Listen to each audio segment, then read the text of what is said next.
Praise the lord. అందరికీ ఉపకారి అయిన యేసయ్య దివ్యనామమున మీకు అన్ని విషయములలో మేలులు సమృద్ధిగా కలుగునుగాక. ఈ దినపు యేసయ్య జీవపు మాట 128వ కీర్తన 2వ చరణం. నీవు ధన్యుడవు, నీకు మేలు కలుగును. యేసయ్య నీతిగల మార్గములలో నడుచుకొనుచు, నీతిని విడవక గట్టిగా పట్టుకొనుచు, నీతిని హృదయములో ఉంచుకొని నీతిమంతుడైన యేసయ్య వైపు చూచుచూ నడిపించబడుచున్న నా ఆత్మీయ ప్రియులారా, యేసయ్య దేవుడుగా గల జనులు ధన్యులు అని వ్రాయబడి ఉన్నది కదా. మనము ఆయన జనులమై ఉన్నందున, ఆయన మనకు దేవుడై ఉన్నందున మనము ధన్యులమై ఉన్నాము. నిజమైన దేవునికి మనము జనులమై ఉన్నందుకు ఆయనకు కృతజ్ఞులమై జీవిత కాలమంతా నిలిచి ఉందము. ఆయనకు సాక్షులమై జీవించదము, నిజ దేవుణ్ణి ప్రచురించదము. అందుకు గాను ఆయన మనకు మేలు చేయును. నిజమే జనమా, ఆయన మనకు మేలులన్నీ సమకూడి జరుగునట్లుగా చేయగల సమర్థుడు.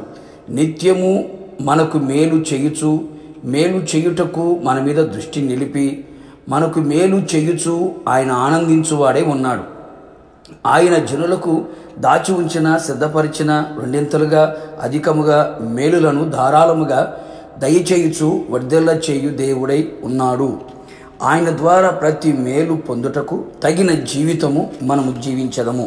వ్యక్తిగతముగాను కుటుంబములోను చేయుచున్న పనులన్నిటిలోనూ ఆత్మీయముగా మనమందరము ధన్యులమై ఆయన వలన మేలు పొందునట్లు సమాధానమును, సంతోషమును, ఆశీర్వాదమును, ఆరోగ్యమును, ఆర్థిక అభివృద్ధిని, ఆత్మాభివృద్ధిని, ఆత్మలో వర్ధిల్లుచు సౌఖ్యముగా ఉండునట్లు ఆయన మనకు మేలు చేయునుగాక.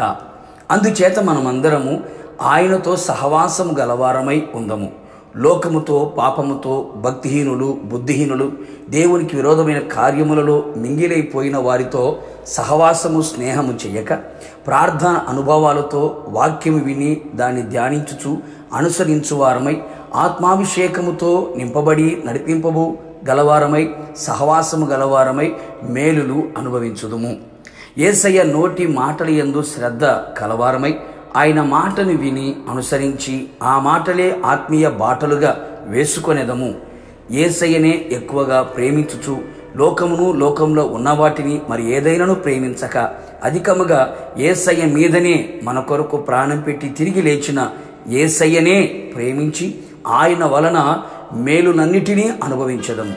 ఆయన యందు భయభక్తులు గలవారమై, ఆయన నియమించిన నీతి, యథార్థత, న్యాయము, పరిశుద్ధమైన చక్కని త్రోవలలో మన అడుగులను వేయుచు, ఆయనను మాత్రమే అనుసరించి, ఆయనకు మాత్రమే భయపడి, ఆయన మీదనే ఆధారపడి ఆనుకొని ఆయన వలన మేలుతో తృప్తి పరచబడేదము. కావున నా దేవుని ప్రియులారా, ఈ విధమైన భక్తి జీవితమును జీవించి ధన్యులమై మేలు పొందుచు ఆయన మహిమగల రాకడ కొరకు మనమందరము సిద్ధపడేదము. ఆయనతో యుగయుగములు నిలిచి ఉండేదము. ప్రార్థన. కృపాసత్య సంపూర్ణుడవైన నా ప్రియ పరలోకపు తండ్రి, నీ పరిశుద్ధమైన పాదములకి మరొక మారు కృతజ్ఞతాస్తుతులు అర్పించుచు ఉన్నాం. ప్రాణాత్మ శరీరములతో లొంగిపోతూ ఉన్నాం. నీవు ధన్యుడవు, నీకు మేలు కలుగును అని సెలవిచ్చారు. అవును తండ్రి, మీరు మాకు దేవుడుగా ఉన్నందుకై మేము ధన్యులమై ఉన్నాం. మీరు మాకు మేలు చేసే దేవుడుగా ఉన్నందుకై మిమ్మల్ని స్తుతించుచు ఉన్నాం.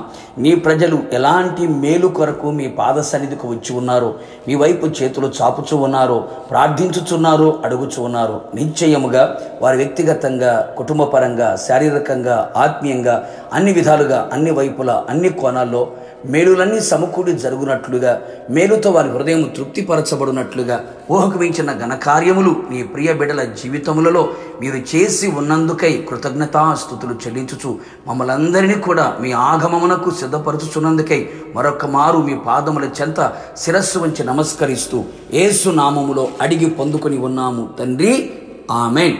నిశ్చయముగా మీరును మీ కుటుంబ సభ్యులందరూ ధన్యులుగా మార్చబడి ఆయన వలన మేలులు పొందుదురు గాక. God bless you.